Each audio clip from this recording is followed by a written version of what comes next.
Hi hello welcome to Rudra news. Crypto currency మోసం కేసులో ప్రముఖ హీరోయిన్లు కాజల్ అగర్వాల్, తమన్నా భాటియా పేర్లు వినిపించడం ఇప్పుడు సంచలనంగా మారింది.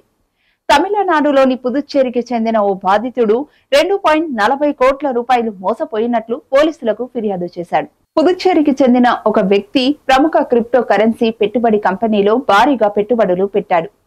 ఈ కంపెనీ వారికి అధిక లాభాలు వస్తాయని, కొద్ది రోజుల్లోనే రెట్టింపు లాభాలు అందిస్తామని హామీ ఇచ్చింది.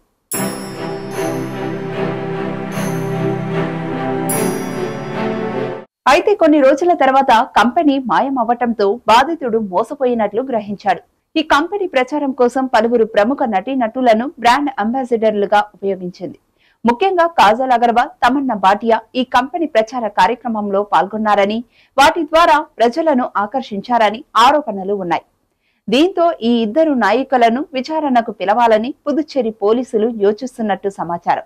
బాధితుడి ఫిర్యాదు ఆధారంగా విచారణను ప్రారంభించిన పోలీసులు మోసపోయిన ఇతర బాధితులను కూడా సంప్రదించనున్నారు. కంపెనీపై పూర్తి వివరాలు సేకరించేందుకు ప్రయత్నిస్తున్నారు. హీరోయిన్లను కాజల్, తమన్నా ఈ ప్రచారంలో ఎలా పాల్గొన్నారు, వారికి కంపెనీ గురించి ఎంతవరకు తెలుసు అనే అంశాలను పోలీసులు పరిశీలించనున్నారు.